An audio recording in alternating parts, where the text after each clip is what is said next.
강민호는 2층 침실 창가에 서서 아내 최수민이 집 입구에서 이재욱을 뜨겁게 끌어안는 모습을 지켜보고 있었다. 그 남자는 늘 민호에게 가장 친한 친구라고 말해왔던 사람이다. 수민은 오늘도 재욱과 함께 시내에서 몇 시간을 보내고 재욱이 직접 차로 그녀를 집까지 데려다 주었다. 이렇게 만난 것도 벌써 5번째.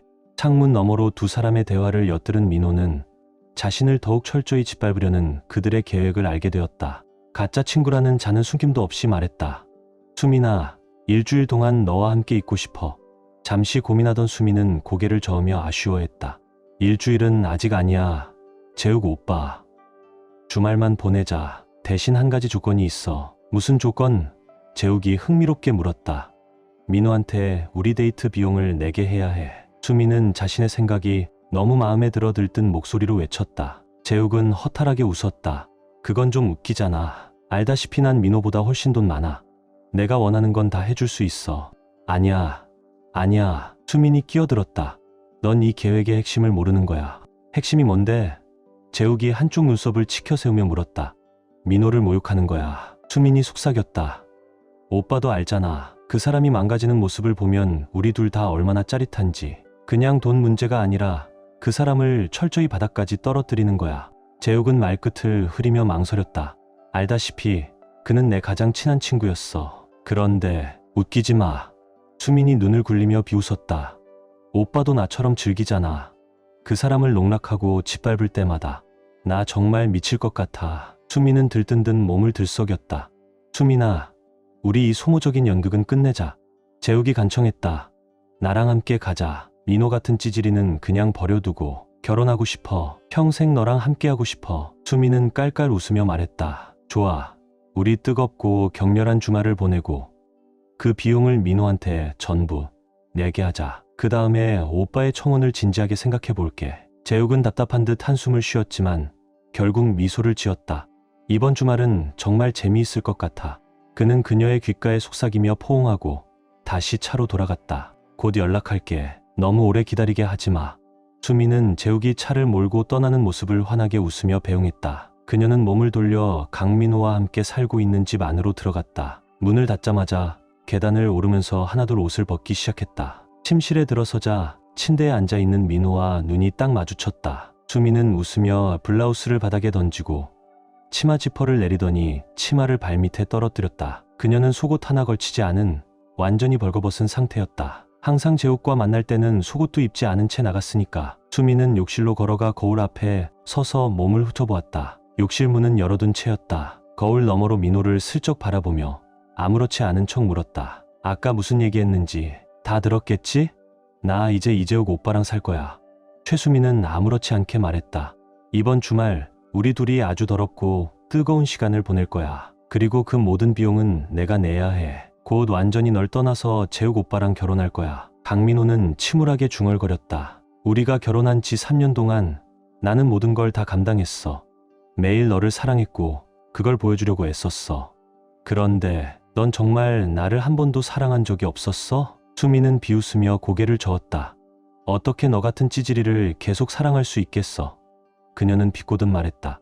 넌 그냥 친구한테 자기 아내를 뺏기는 한심한 놈일 뿐이야. 수민은 거울 너머로 잠시 시선을 돌려 창밖을 바라보며 어깨를 축 늘어뜨린 채 훌쩍이는 민호를 보았다. 어휴, 남자답게 좀 굴어봐. 수민은 경멸 가득한 목소리로 쏘아붙였다. 민호는 작게 물었다. 그래서 요즘 내가 나한테 그렇게 함부로 대했던 거구나. 근데 우리 결혼식 때 맹세했던 거 기억나? 수민은 피식 웃으며 대꾸했다. 그때 멍청하게 했던 말 따위가 지금 나를 막을 수 있을 거라 생각해. 그녀의 목소리는 차가운 조롱으로 가득 차 있었다. 여기 이 방에 있는 실패자 따윈 나한테 어울리지도 않아. 수민아, 제발 부탁이야. 이러지 마. 나는 여전히 너를 사랑해. 내 말 한마디가 내 심장을 갈기갈기 찢고 있어. 민호의 목소리는 떨렸고 시선은 여전히 눈부신 아내의 벌거벗은 몸을 붙들고 있었다. 결혼식 날 손을 꼭 잡고 반지를 끼워주던 그 순간처럼 수민은 그런 그의 눈빛을 읽고는 비웃었다. 에이, 생각도 하지 마. 이 한심한 놈아. 그녀가 코웃음 쳤다. 다신 내 그 초라한 거로 나한테 손도 대지 마. 진짜 남자가 필요하면 내가 알아서 불러서 제대로 상대할 테니까. 수민은 다시 비웃으며 덧붙였다. 글쎄, 신랑님, 다음엔 구석에 앉혀서 내가 다른 남자랑 즐기는 거 지켜보게 할까? 아니지. 수민의 눈이 번뜩였다. 아마 내가 잘하면, 아니 명령하면 나 다 끝난 다음에 깨끗이 치워주게 해줄까? 그녀는 상상에 빠져 들떠 있었고 민호의 얼굴이 점점 굳어가는 것도 알아채지 못했다. 야, 뼈가 당겨지고 손가락은 주먹을 쥐듯 굳어가고 있었다. 개같은 년. 민호가 낮고 어둡게 중얼거리며 침대에서 일어섰다. 수미는 머리를 빗던 손을 멈춘 채 얼어붙었다. 늘 다정하기만 했던 남편이 처음으로 그렇게 냉정한 말을 내뱉은 것이다. 민호는 단호한 걸음으로 방을 나서며 계단을 내려가기 시작했다. 당황하고 불안해진 수미는 빗을 세면대에 내던지고 급히 민호를 따라갔다. 현관문을 향해 가는 그의 뒷모습이 보였다. 어디 가는데? 호프집이라도 가서 술 마시고 거기 사장님한테 내 한심한 인생이나 하소연하려고? 아니면 엄마 품에 안겨서 엉엉 울러가는 거야. 꼬마처럼? 최수미는 계단 위에 서서 손을 허리에 얹고 비웃으며 쏘아붙였다. 강민호는 현관문 앞에 멈추어 서서 긴 시간 동안 아무 말 없이 그녀를 바라보았다. 눈빛에는 깊은 슬픔이 담겨 있었다. 2층, 한때 둘만의 따뜻했던 침실에서 그는 이미 모든 걸 받아들였다. 이 여자에게 줄 수 있는 건 다 줬고 이제 더는 자신이 아무것도 비치고 있지 않다는 사실도. 잘 있어라, 수민아. 민호는 마지막으로 그렇게 말하고 문을 쾅 닫았다. 수민은 차 문이 열리고 이내 세게 닫히는 소리를 들었다. 곧이어 차 엔진이 굉음을 내며 살아났고 창밖으로 그가 차를 몰고 떠나는 모습이 보였다. 어디로 가는 거지? 수민은 잠시 의아해했지만 이내 어깨를 으쓱했다. 됐어. 저런 녀석은 꺼져버려도 상관없어. 그녀는 대수롭지 않게 생각하며 휴대폰을 집어들었다. 익숙한 번호를 눌러 전화를 걸었다. 자기야. 수민은 달콤하게 속삭였다. 우리 민호 씨, 어디로 기어들어갔는지 몰라도 나 완전히 혼자야. 그러니까 얼른 와서 나 좀 달래줘. 상대방이 가는 중이야 라고 답하자 수민은 들뜬 목소리로 재촉했다. 빨리 와. 나 못 기다리겠어. 3일 뒤 한 남자가 집 앞에 차를 세웠다. 차 안에서 리모컨으로 차고문을 열고 천천히 차를 몰아 안으로 들어갔다. 문을 닫고 난 뒤 그는 서류 가방을 들고 결연한 발걸음으로 집 안으로 들어섰다. 그 시간 최수민은 부엌 식탁에 앉아 신문을 읽으며 커피를 홀짝이고 있었다. 그 남자는 아무 말 없이 수민을 지나쳐 곧장 자기 서재로 향했다. 수민은 신문을 내려놓고 궁금한 듯 그를 따라갔다. 조심스럽게 서재 문 손잡이를 돌려봤지만 문은 잠겨 있었다. 이상하네. 수민은 고개를 갸웃했다. 민호는 평소 서재 문을 잠그는 일이 없었기 때문이다. 그녀는 문을 두드렸다. 몇 초 후 안쪽에서 잠금 장치가 풀리는 소리가 들렸다. 손잡이를 돌리고 문을 열자 그는 책상에 앉아 컴퓨터 화면을 뚫어져라 바라보고 있었다. 지도 같은 화면이었다. 민호가 최근 강 주변 저수지 쪽에 주거 단지 설계 프로젝트를 하고 있었던 걸 기억하던 수민은 그걸 작업하는 거라고 짐작했다. 뭐야? 민호는 무표정한 얼굴로 무겁게 물었다. 그의 냉랭한 눈빛에 수민은 순간 움찔했다. 늘 다정하기만 했던 그가 이렇게 차갑게 말하는 건 처음이었다. 물론 자신이 최근 그를 무시하고 상처 준 걸 생각하면 이해 못할 것도 없었다. 응. 수민은 마른 침을 삼키고 말을 이었다. 걱정돼서. 너 3일 동안 연락 한 통도 없었잖아. 전화했는데도 안 받더라. 민호는 입꼬리를 삐딱하게 올리며 쏘아붙였다. 정말 나 걱정해서 그랬을까? 그 냉소 가득한 어투에 수민은 잠시 얼어붙었다.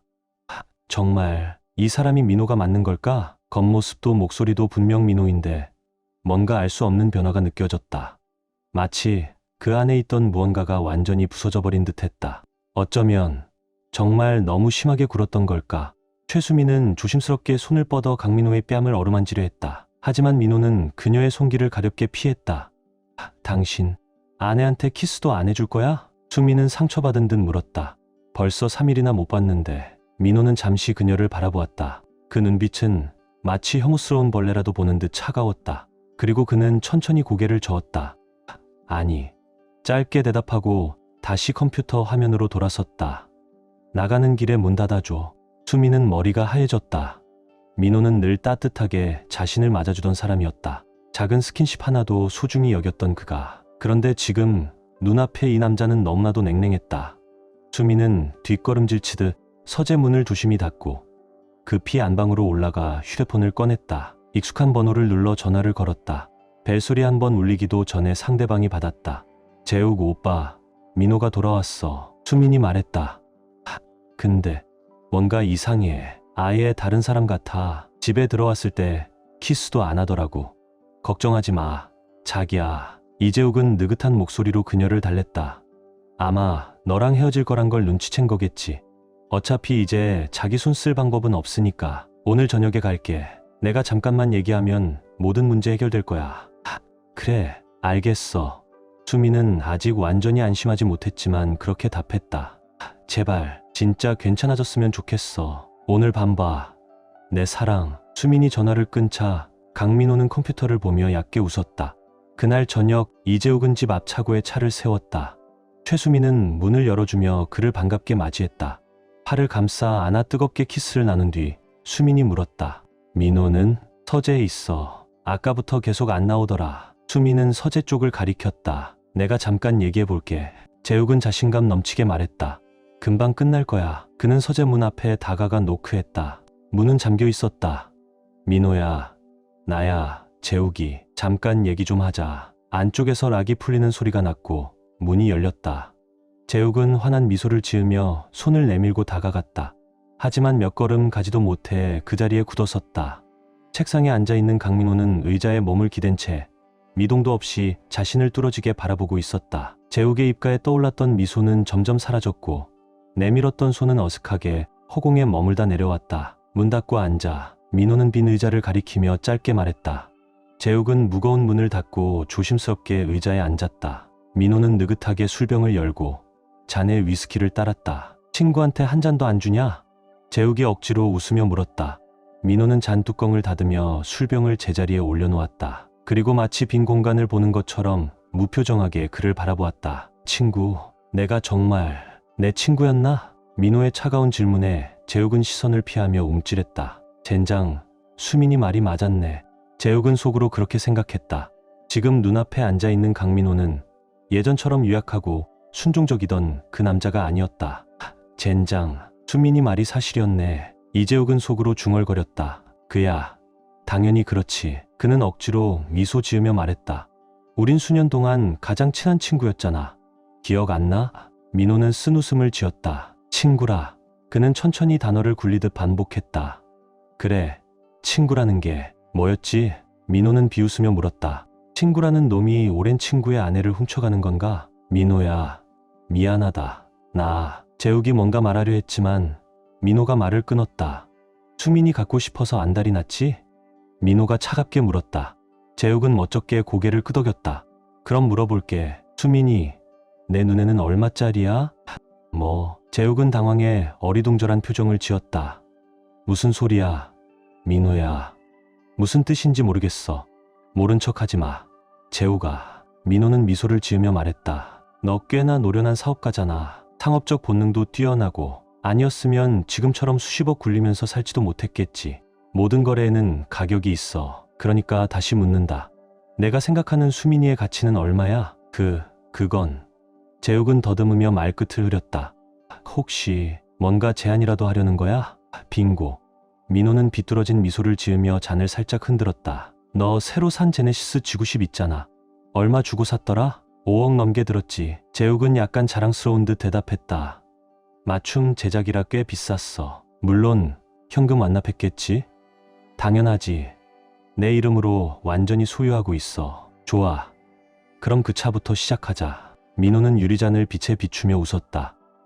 건배. 그는 가볍게 잔을 들어 재욱을 향해 치켜들고 한 모금 마셨다. 잠깐, 뭐라고? 재욱은 믿을 수 없다는 듯 되물었다. 수민이랑 바꾸자고? 제네시스 G90을? 민호는 의미심장하게 미소 지었다. 거기에 내 총 자산의 25%도 추가로. 재욱의 눈이 휘둥그레졌다. 그건 600억 넘잖아? 재욱은 숨을 몰아쉬며 외쳤다. 장난이지. 안년 미친 거야? 민호는 컴퓨터를 슬쩍 보며 정확한 금액을 읊었다. 내 조사로는 624억 5천만 3,890원하고 25전. 그리고 장난 아니야. 진심이야. 아주 진지하게. 재욱은 자리에서 벌떡 일어나 서재 안을 초조하게 왔다 갔다 하며 중얼거렸다. 때때로 민호를 노려보기도 했다. 하지만 민호는 책상에 앉아 서류를 정리하며 전혀 신경 쓰지 않는 태도였다. 한참을 그렇게 돌아다니다가 재욱은 결국 축 늘어진 몸을 의자에 다시 주저앉히고 민호를 노려봤다. 정리하자. 내가 원하는 건 내 차, 그리고 내 자산 25%. 대신 수민이를 넘기라는 거지? 재욱은 이를 악물고 물었다. 그래, 수민이 말이 맞았어. 더 이상 옛날의 민호가 아니야. 이젠 함부로 조종할 수 있는 만만한 남자가 아니야. 그런데 도대체 왜 내가 이 말도 안 되는 거래를 고민해야 하지? 어차피 난 이미 내 아내를 가졌잖아. 강민호는 미소를 지으며 컴퓨터에 저장된 파일 하나를 열고 프린터로 출력했다. 프린터에서 짧은 삐 소리가 났고 민호는 인쇄된 종이를 집어 이재욱에게 건넸다. 그래. 하지만 내 이 사회랑 주주들이 이걸 손에 넣으면 어떤 일이 벌어질 것 같아? 내가 지금처럼 부자의 권력자일 수 있을까? 난 전혀 그렇게 생각 안 해. 민호는 위스키를 한 잔 더 따르며 덧붙였다. 재욱은 종이를 받아들고 읽기 시작했다. 거기에는 자신과 최수민이 강민호를 얼마나 오랫동안 정신적으로 괴롭히고 모욕하고 짓밟아왔는지 모든 세부사항이 기록되어 있었다. 이건 협박이야. 재욱은 목이 메어 간신히 중얼거렸다. 뭐 그렇게 생각해도 상관없어. 하지만 내 제안은 내일 정오까지만 유효해. 12시가 지나면 조건은 50%로 올라가고 내 회사 지분까지 넘겨야 해. 수민이를 갖고 싶으면 그게 대가야. 이건 강도짓이나 다름없어. 재욱은 주먹을 불끈 쥐고 소리쳤다. 넌 절대 이걸로 무사히 끝내지 못할 거야. 그럴 수도 있고 아닐 수도 있지. 민호는 태연하게 위스키를 홀짝이며 말했다. 어쨌든 넌 수민이를 원하잖아. 왜 그런지는 모르겠지만 그리고 하나 더. 내 제안을 조건 없이 받아들이면 너희 둘은 남은 인생을 편하게 살 수 있을 거야. 나는 조용히 사라질 거고 2번 다시 너희 앞에 나타나지 않을게. 좋지 않냐? 글쎄, 솔직히 수민이랑 평생 같이 살고 싶은 건 맞아. 재욱이 어색하게 대답했다. 그렇지. 민호는 의미심장한 미소를 지었다. 내 제안 수락하면 너희 둘을 위해 멋진 축하 만찬도 준비해 줄게. 어때? 생각할 시간이 좀 필요해. 재욱이 답했다. 좋아. 내일까지야. 정오 넘으면 기회는 없다. 민호는 손목시계를 톡톡 두드리며 말했다. 시간은 흐르고 있어. 재욱은 가슴 안쪽 주머니에서 손수건을 꺼내 얼굴과 목에 맺힌 땀을 황급히 닦았다. 나가는 길에 문 닫고 가. 민호는 마지막으로 덧붙이며 회의를 끝냈다. 재욱은 멍한 얼굴로 휘청이며 서재를 나갔다. 민호는 커튼 사이로 창밖을 내다보며 재욱과 수민이 함께 집을 나서는 모습을 지켜봤다. 그는 조용히 미소 지으며 몇 통의 전화를 걸었다. 새벽녘, 최수민은 재욱의 차를 타고 집에 돌아왔다.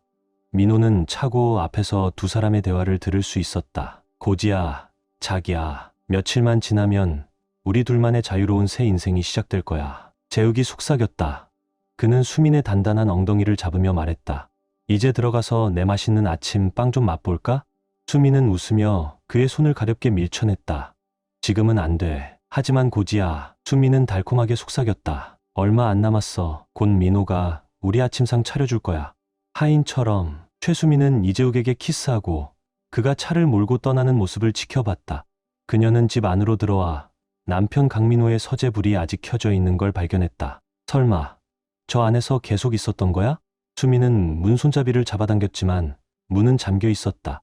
민호야. 수민은 문 너머로 조심스럽게 불렀다. 꺼져. 민호의 차가운 목소리가 안에서 들려왔다. 수민은 서재 문 앞에서 한참을 망설이다. 더는 문을 두드리지 않고 돌아섰다. 남편의 낯선 행동에 적잖이 불안해진 그녀는 안방으로 올라갔다. 다음 날 아침 강민호는 이재욱에게서 짧은 메시지를 받았다. 거래 성사. 민호는 바로 답장으로 비밀 해외 계좌 번호를 보냈고 송금 완료 여부를 실시간으로 모니터링하겠다고 경고했다. 몇 시간 후 그는 약속된 금액이 전액 입금된 것을 확인했다. 민호는 그 즉시 돈을 여러 비밀 계좌로 분산 이체해 오직 자신만 접근할 수 있도록 조치했다. 재정 정리를 끝낸 민호는 이재욱과 최수민 둘 다에게 문자를 보냈다. 오늘 저녁 7시 저녁 대접할게. 정확히 시간 맞춰 와.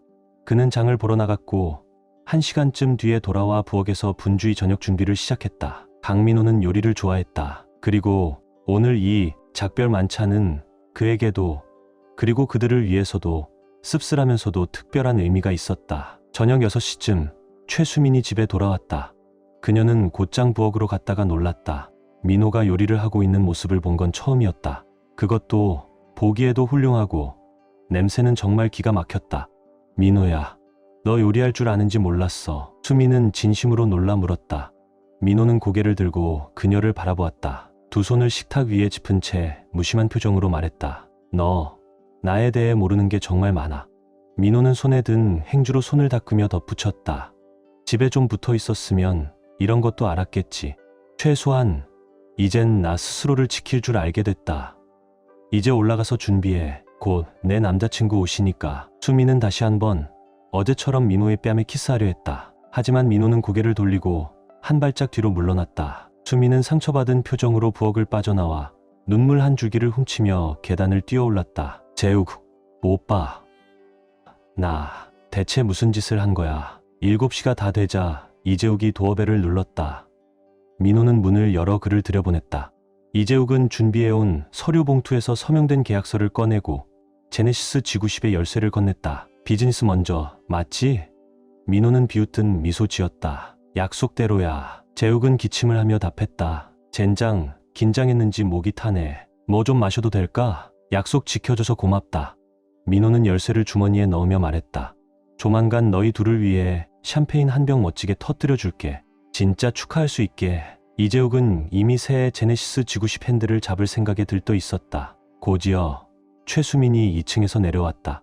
짧은 검은색 드레스를 입은 그녀는 마치 한 폭의 그림처럼 눈부셨다. 등이 완전히 드러난 드레스는 상상력을 자극할 정도로 대담했다. 강민호는 그녀가 손가락에 끼고 있던 반지들을 모두 뺀 걸 눈치챘다. 수민이 다가오자 민호는 무표정한 얼굴로 의자를 빼주었다. 수민은 그에게 환하게 웃어 보이며 자리에 앉았다. 하지만 민호는 미소를 돌려주지 않았다. 이재욱도 자리에 앉으며 채셔 고양이처럼 크게 웃었다. 정말 아름다워, 자기야. 그는 수민의 손등에 키스하며 속삭였다.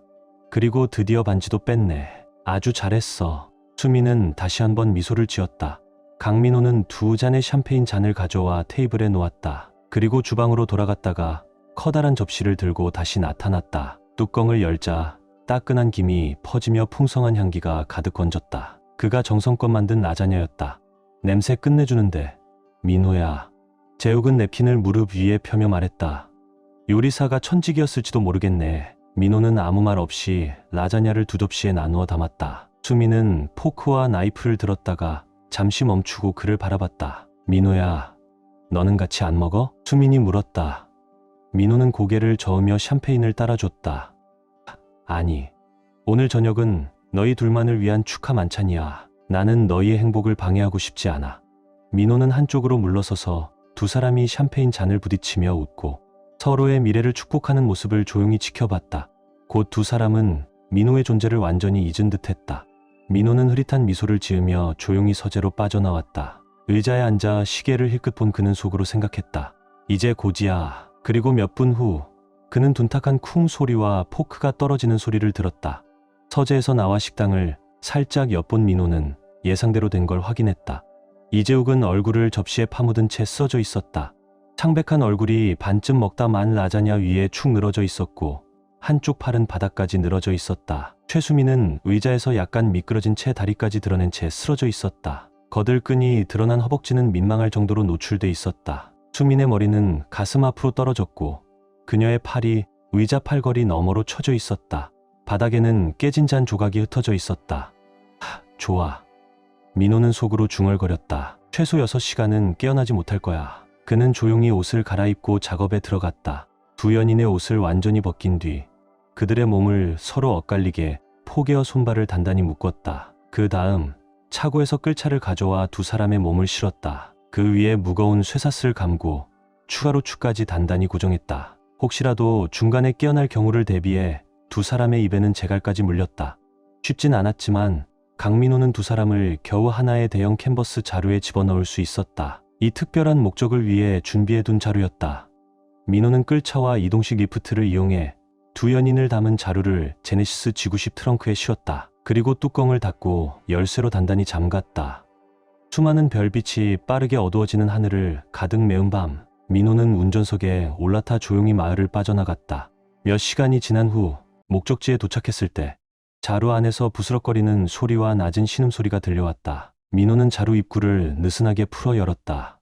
짙은 어둠 속 멍하고 공포에 질린 두 사람의 얼굴이 드러났다. 그들은 사방을 두리번거리며 초조하게 몸을 뒤틀었다. 민호는 작은 포켓 전기 충격기를 손에 쥔 채 그들 위로 몸을 숙였다. 조용히 하겠다고 약속하면 재갈을 풀어주고 궁금한 것도 답해줄게. 하지만 소리 지르면 아마도 정말 후회하게 될 거야. 그는 충격기를 살짝 흔들어 보이며 경고했다. 두 사람은 거의 동시에 고개를 끄덕였다. 민호는 재갈을 풀어주었다. 여기가 어디야? 최수민이 공포에 질려 떨리는 목소리로 물었다. 너 누구야? 무슨 짓을 하는 거야? 그녀의 목소리에는 분명한 공포와 패닉이 섞여 있었다. 그래, 맞아. 이재욱도 거칠게 소리쳤다. 도대체 뭔 짓을 꾸미는 거야? GPS에 따르면 지금 우리가 있는 곳은 내 남편이 스스로 목숨을 끊은 바로 그 자리야. 민호는 침착하게 말했다. 뭐라고? 민호가 자살했다고? 수민은 비명을 지르며 눈을 크게 뜨고 외쳤다. 무슨 소리야? 그래, 그가 직접 내게 모든 걸 털어놨지. 너희가 지난 몇 년 동안 그를 어떻게 쓰레기 취급했는지, 성관계조차 거부하고 바람 피우고 모욕하고 조롱했던 모든 것들 말이야. 아, 실례. 소개를 깜빡했네. 아마도 나를 민호라고 생각했겠지? 나는 그의 쌍둥이 형, 강민재야. 우리는 DNA도 공유하지만 재밌게도 이름과 이니셜까지 거의 똑같아. 이재욱과 최수민은 마치 차에 치일 것처럼 눈을 부릅뜨고 그를 바라보았다. 내가 예전에 널 경고했어, 수민아. 하지만 민호는 너를 너무 사랑한 나머지 내 말을 들으려 하지 않았지. 사실, 거의. 민재는 엄지와 검지를 가까이 모으며 말했다. 신부 앞에서 이 결혼을 반대하는 사람이 있다면 지금 말하라는 순간 뛰쳐나가서 막을 뻔했어. 하지만 그때 아무 말도 못했고 난 아직도 그걸 후회하고 있어. 너 우리 결혼식에 있었던 거야? 수미는 믿기지 않는다는 듯 물었다. 기억도 안 나는데 난 눈에 띄지 않게 변장하고 있었지. 겉모습은 민호랑 똑같았지만 속은 완전히 달랐거든. 민호는 인내심 많고 다정하고 주변 모두와 잘 어울렸지. 충돌을 피하고 항상 내 행복을 위해 자신을 희생하려 했어. 하지만 나는 처음부터 내 속셈을 뻔히 꿰뚫어 봤다.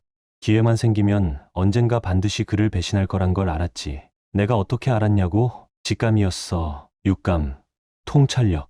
뭐라 부르든 상관없어. 민호를 위해서라면 그냥 내 오해이길 바랐을 뿐이야. 하지만 안타깝게도 내 촉은 틀리지 않았지. 강민재는 손을 꽉 쥐고 먼 곳을 바라보며 씁쓸하게 말했다. 민호가 형이 있다는 얘기는 한 번도 안 했는데. 최수민은 충격에 휩싸여 중얼거렸다. 당연하지. 내가 그에게 부탁했거든. 절대 말하지 말라고. 공식적으로는 나는 이 세상에 존재하지 않는 사람이야. 왜 그런지는 말해줄 수 없어. 말해버리면 널 죽여야 하니까. 그는 머리를 뒤로 젖히며 크게 웃어버렸다. 보다시피 지금은 깜깜해서 주변이 잘 안 보이겠지. 민재는 웃음을 멈추고 다시 차분히 이어갔다. 혹시 궁금할까 봐 말해주지. 여긴 바로 끝없는 호수 가장 깊은 곳이야. 며칠 전 민호가 이 모든 고통을 끝내기로 결심했던 장소지. 수민아, 민호는 결국 내가 저지른 짓을 더 이상 견딜 수 없었어. 그리고 가장 빠르고 쉬운 방법을 택한 거야. 최수민의 눈에서 눈물이 쏟아졌다. 민호가 정말 스스로. 그녀는 떨리는 목소리로 말했다. 나 그런 걸 원했던 게 아니야. 진심으로. 거짓말 그만해. 이 거짓된 년아. 강민재는 경멸 어린 눈빛으로 쏘아붙였다. 넌 대놓고 민호한테 사랑한 적도 없다고 내뱉었지. 차라리 총으로 머리를 쏴버린 거나 다름없어. 강민재는 시선을 돌려 이재욱을 향했다. 그리고 너, 이 쓰레기 같은 놈. 그토록 오랜 세월 친구인 척했지. 그런데 친구란 놈이 친구 아내를 빼앗는 건가? 왜? 이제 할 말 없어. 고개도 못 들고? 지금이라도 부끄러운 줄은 아나 보네. 그는 얇게 깔린 비웃음과 함께 말했다.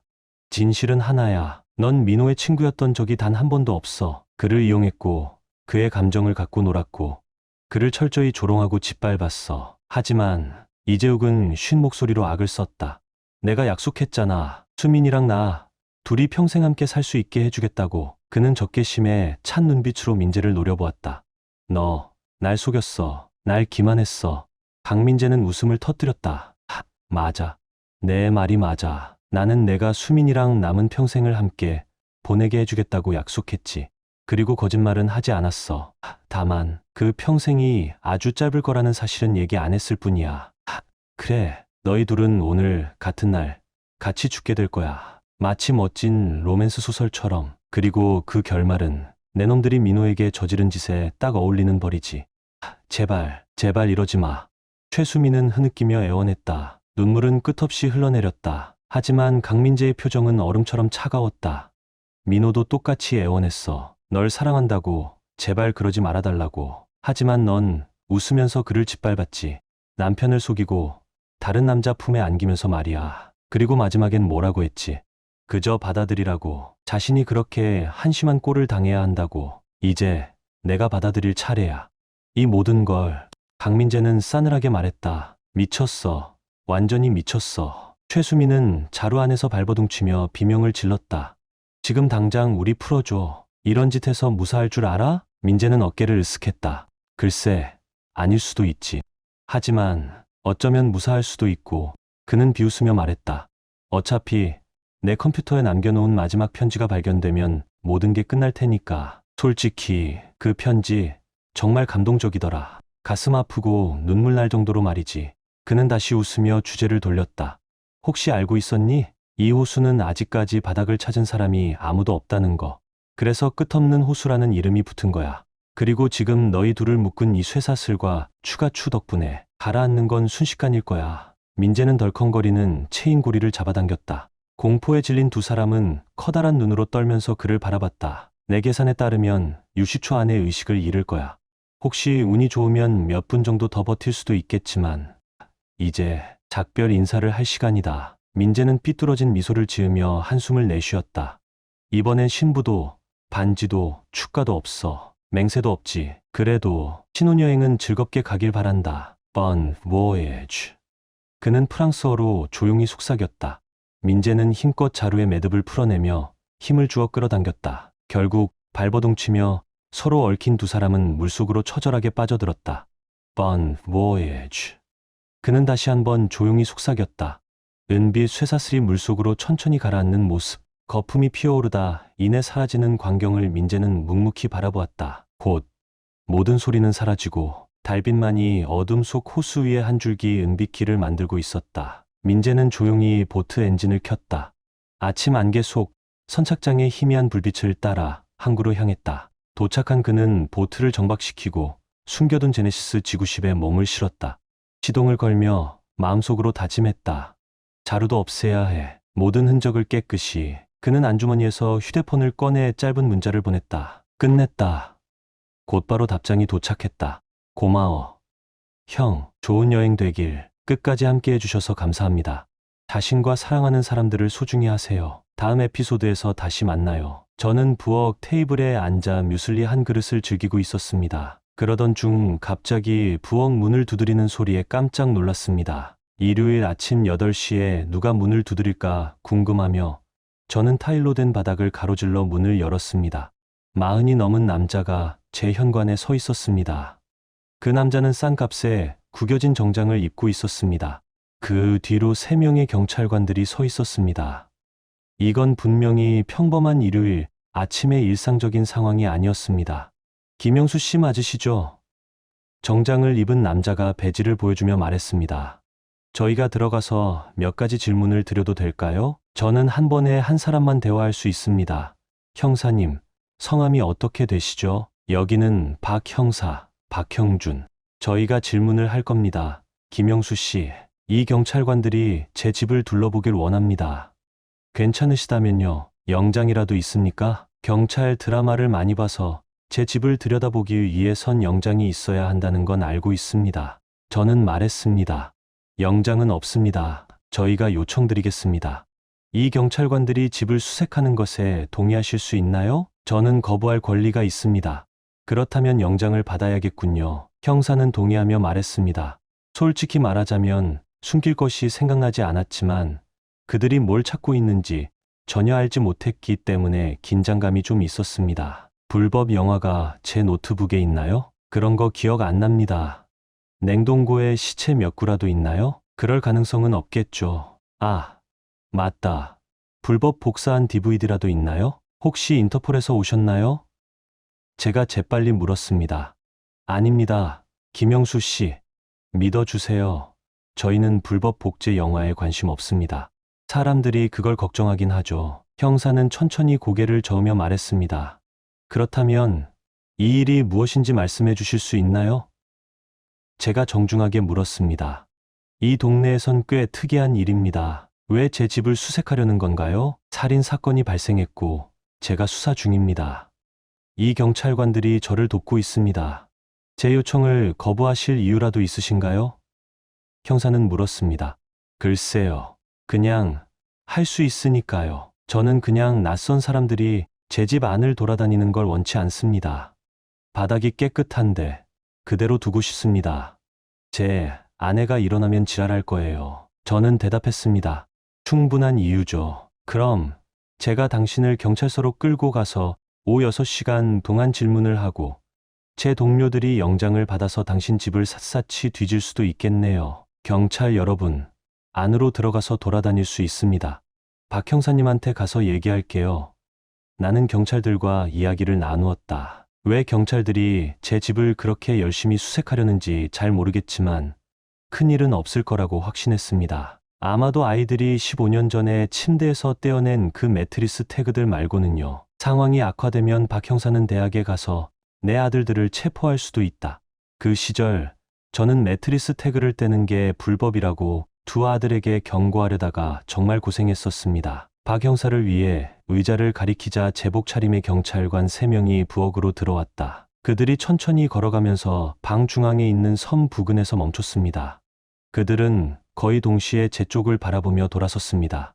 한 사람씩. 저는 불만을 표하며 그들이 각 구운 도넛 박스를 물어보는 모습에 투덜거렸습니다. 몇 분 전에 각 구운 젤리 도넛을 한 상자 샀는데 그들의 깊은 직업적 본능이 도넛의 향기를 자극한 모양이었습니다.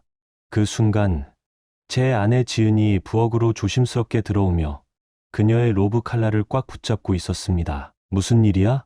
왜 경찰들이 우리 집을 돌아다니며 도넛을 먹고 있어? 무슨 일 있어? 그녀는 걱정스러운 표정으로 물었습니다. 지은 씨, 이쪽은 박 형사입니다. 그가 질문을 하며 상황을 설명해 줄 거야. 그들이 돌아다닐 수 있게 허락했어. 형사님, 이분이 제 아내 지은입니다. 그렇다면 이 일이 왜 일어난 건지 설명해 주실 수 있나요? 살인 사건을 조사 중이신 건가요? 두 분은 그를 아셨죠? 네, 맞아요. 그는 지은의 상사였죠. 용의자는 충분히 많을 겁니다. 그 놈은 토끼가 새끼를 낳는 것보다 빠르게 불륜을 저질렀죠. 질투하는 남편을 찾으셔야죠. 아니면 아마 한 무리의 남편들일지도 모르겠군요. 나는 웃으며 말했습니다. 아내의 상사였던 사람의 죽음에 대해 전혀 슬프지 않았습니다. 다른 사람들은 웃지도 않았습니다. 지은의 얼굴은 내가 본 적 없는 만큼 창백해졌고 눈에 눈물이 고였습니다. 박 형사는 내 표정을 살피며 가볍게 고개를 끄덕였다. 지은의 조용한 흐느낌 외에는 방 안이 완전히 고요했습니다. 지은 씨, 당신은 얼마나 오래 상사와 불륜을 이어왔나요? 형사가 물었습니다. 저는 그와 불륜을 이어온 게 아니에요. 정말로. 아니, 심각하게 말해서는 아니에요. 지은은 흐느끼며 말했습니다. 그건 그냥 가벼운 일이었어요. 저는 그를 사랑한 것도 아니고 그런 건 아니에요. 우리는 한 6개월 전에 시작했어요. 저는 결코 누군가를 죽이지 않아요. 그렇군요. 지은 씨. 그렇습니다, 형사님. 저는 그냥 사실을 알아내려고 노력하는 거예요. 당신의 남편은 당신이 이준호와 바람을 피운 것을 발견했을 때 어떻게 반응했나요? 질투했나요? 화났나요? 알게 된 뒤에 속상했나요? 제 남편은 제가 그와 바람을 피우고 있다는 것을 결코 모릅니다, 경감님. 우리는 그 문제에 대해 얘기한 적이 없었어요. 남편이 많이 속상해했을 거라고 확신하지만 사람을 죽일 정도로 슬퍼하는 것 같지는 않아요. 지은이가 약간 불확실한 목소리로 대답했다. 정말요? 형사가 투덜거리며 말했습니다. 김영수 씨, 당신은 같은 질문에 대해 뭐라고 대답하시겠습니까? 그들은 올해 8월 9일에 관계를 시작했어요. 나는 차분하게 대답했습니다. 이준호 집에서 저녁 식사 후, 그때 저는 직장 문제로 급하게 나가야 했고, 그는 지은을 집까지 데려다 주겠다고 했어요. 그리고 SUV 뒷좌석에서 그와 관계를 가졌어요. 저는 화나지 않았어요. 왜냐하면 지은과 저는 말 없는 합의를 했으니까요. 간단히 말하면 우리는 원하는 사람과 누구와든 자고 그걸 해요. 지은이는 이준호와 함께 자기로 했어요. 그건 두 사람만의 일이었죠. 지은의 턱이 거의 바닥에 떨어질 만큼 놀랐습니다. 그녀는 내가 형사에게 던진 모든 말을 처리하는데 몇 초가 걸렸어요. 저는 그녀의 머릿속에서 생각이 천천히 돌아가는 걸 볼 수 있었습니다. 왜 이런 말 없는 합의에 대해 전혀 들은 적이 없었죠? 지은은 분노하며 물었습니다. 왜냐하면 그게 바로 말 없는 합의란 뜻이죠, 여보. 내가 재빨리 답했습니다. 우리가 그 문제에 대해 얘기했다면 구두 합의라고 말했을 거예요. 우리가 서명하고 공증까지 했다면 그건 서면 합의였겠죠. 우리가 가진 건 말 없는 합의였어요. 그럼 제가 알았더라면 좋았을 텐데요. 지은은 말했습니다. 나는 당신이 이 일을 절대 눈치채지 못하도록 최선을 다했습니다.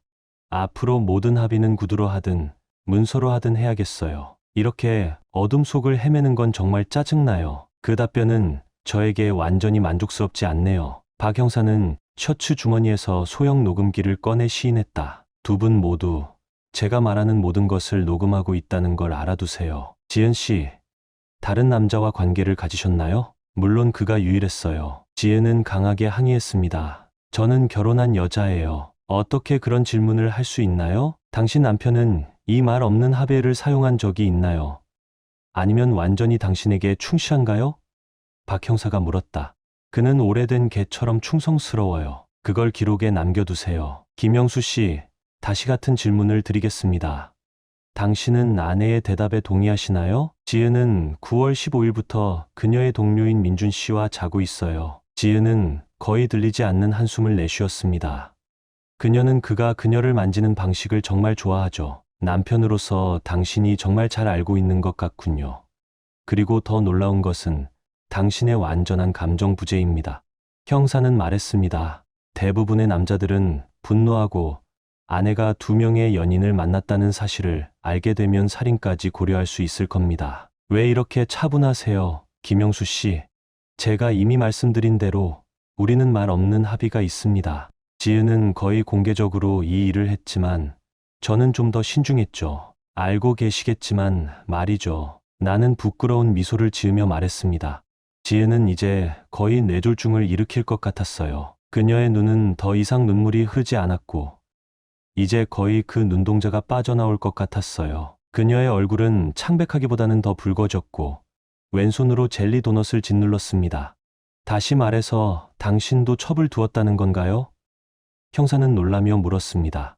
그리고 당신의 아내는 그걸 몰랐던 거죠? 누구와 불륜을 했고 언제 시작했죠? 김영수 씨, 정말 예리하시네요. 그래서 왜 이렇게 일찍 형사로 승진하셨는지 알겠네요. 내가 비꼬듯이 대답했습니다. 그때부터 거의 매일같이 그와 잤어요. 정말 좋은 경험이었어요. 그 여자 정말 사랑을 잘해요. 충격을 받은 지은은 손으로 이마를 짚었고 그 동작으로 젤리가 얼굴에 흘러내렸습니다. 그런데 전혀 신경 안 쓰시더라고요. 박 형사가 정중하게 지적해 주셨어요. 오 마이 갓. 그는 깜짝 놀라며 외쳤습니다. 매일 그와 자고 있었던 거네요. 어젯밤 그녀를 잠깐 조사했는데 제 이름을 한 번도 언급하지 않았습니다. 혹시 내가 잘못 알고 있거나 농담을 하는 거 아닌가요? 그녀가 내 이름을 말하는 걸 듣고 싶으세요? 다음번에 그녀의 침실 옷장에 숨어서 내가 그녀와 함께 있을 때 그녀가 내 이름을 크게 부르는 걸 들을 수 있을 거예요. 물론 제가 잘못 알고 있지 않아요. 저는 자고 있는 모든 여성들의 이름을 기억해요. 여기서 잠자리 주고 있는 두 사람도 역시 기억하고 있어요. 정확히 말하면 전 그들의 아내들이었죠. 그럼 내가 말한 대로 복수를 하셨다는 얘기네요? 그렇다면 그 복수를 위해 당신도 두 아내와 불륜을 했다는 거겠죠. 정말 억울할 정도로 재미있어요. 너무 기분이 좋네요. 그렇게 복수해서 죽였다는 얘기네요. 그럼 이준호를 죽이지 않았다는 말인가요? 복수로 그를 죽이지 않았다고 말하는 건가요? 박 형사는 자신의 질문을 들으며 되물었다. 그 두 가지 질문에 모두 아니요라고 대답할 수 있습니다. 나는 침착하게 대답했습니다. 젠장. 박 형사는 으르렁거리며 말했습니다. 한 번에 한 가지 질문만 해야 한다는 걸 기억해야겠군요. 그때 유니폼을 입은 경찰관 중 한 명이 부엌에 들어오며 큰 권총을 들고 형사의 믿을 수 없는 표정에 그것을 흔들었습니다. 지하실 총기 보관함에서 이걸 발견했습니다. 경찰관은 기뻐하며 말했습니다. 이걸 증거로 등록하시겠습니까? 좋은 생각이네요. 박 형사는 외쳤습니다. 실험실에서 지문을 채취하게 하세요. 이 지문을 가진 사람은 차가운 피를 가진 살인범이거나 세상에서 가장 멍청한 사람일 겁니다. 경찰관은 약간 얼굴을 붉히며 방을 나갔습니다. 한 손엔 내 그놈 권총을, 다른 손엔 내 도넛을 들고 있었습니다. 그녀가 이제 꽤 많이 흘리고 있군요. 형사는 비웃으며 말했습니다. 지은의 코끝에서 젤리가 흘러내려 도넛 상자 근처 부엌 테이블에 떨어지고 있었습니다. 농담이 아니에요. 모건 씨는 그놈으로 총을 맞았죠. 김영수 씨, 당신도 그런 총을 가지고 있습니까? 그의 아내가 저에게 뭔가를 해주고 있을 때였죠. 그때 생각이 들었어요. 잘 아시겠지만 질투하는 남편들은 악랄하고 살인범이 될 수 있죠. 그래서 저는 똑같은 총을 샀어요. 우리는 동기와 무기를 가졌어요. 박 형사는 미소 지으며 말했습니다. 이제 필요한 건 기회뿐입니다. 저는 아내와 함께 집에서 조용한 저녁을 보냈을 거라고 생각해요. 저는 11시 12분에 정확히 떠나 집으로 돌아갔습니다. 지은은 제가 도착했을 때 이미 잠들어 있었어요. 리사는 꽤 취해 있어서 시간이 기억나지 않을 거예요. 내가 덧붙였습니다. 정말 편리하네요. 당신은 떠난 정확한 시간을 기억하고, 하지만 앤더슨 부인은 아무것도 기억하지 못하고 당신의 아내는 돌아오자마자 잠들었죠. 그렇다면 정확히 어떻게 그 시간을 기억하시죠? 박 형사가 물었습니다. 그녀의 남편이 답신 기계에 메시지를 남겼죠. 제가 그의 아내와 함께 있을 때였어요. 그가 공항에서 돌아오는 중이라고 했어요. 그 시간이 10시 12분이었죠. 저는 그가 집에 도착하는 가장 빠른 시간이 얼마인지 알고 있었어요. 그래서 저는 11시 12분 전에 떠나도록 했죠. 제가 집으로 돌아가면서 그가 차를 운전해 그 동네로 들어가는 걸 봤습니다. 나는 말했습니다. 그는 11시 12분에 떠났다고 진술했다. 그러나 그는 여전히 이준호의 집에 가서 그가 문을 열었을 때 그를 쏠 충분한 시간이 있었다. 저는 이제 당신을 살인 혐의로 체포할 충분한 증거가 있다고 생각해요. 박 형사는 만족스러운 표정으로 말했습니다. 그는 이미 수갑을 꺼내려고 손을 뻗었을 때 그의 휴대전화가 울렸습니다. 박 형사는 다른 경찰에게 나를 지켜보라고 지시하며 밖으로 나가 전화를 받았습니다. 그는 10분 정도 사라졌고 다시 돌아왔을 때 그의 얼굴은 모든 것을 말해주고 있었습니다. 이 새끼. 형사는 속으로 욕을 하며 말했습니다. 그는 공항에서 돌아와서 아내가 다른 남자의 체액으로 덮여 취해 있는 걸 발견했다고 주장했습니다. 그는 처음에는 부인했지만 탐정의 신문을 받았을 때 결국 자백했다. 전혀 모르겠네요. 나는 조용히 대답했습니다. 그는 자주 그것을 침대 옆 탁자에 두곤 했어요. 몇 번 봤었죠. 그 아내와 있을 때 당신 아내의 연인 중 한 명이 다른 연인을 죽여서 오랫동안 감옥에 갈 것 같아요. 그리고 그동안 당신은 두 연인의 아내와 자주 자고 있었네요. 지금 당신 아내는 여기 앉아 도넛 상자에 머리를 묻고 아무 생각 없이 앉아 있군요. 더 달콤하다는 말밖에 할 말이 없네요. 나는 그렇게 대답했습니다. 저희와 함께 해 주셔서 감사합니다. 그리고 만약 조용히 지켜보시는 분이 있다면 좋아요를 남겨주세요. 새로운 이야기가 세상에 나오는데 도움이 됩니다. 조금은 후회가 됩니다. 그게 다입니다.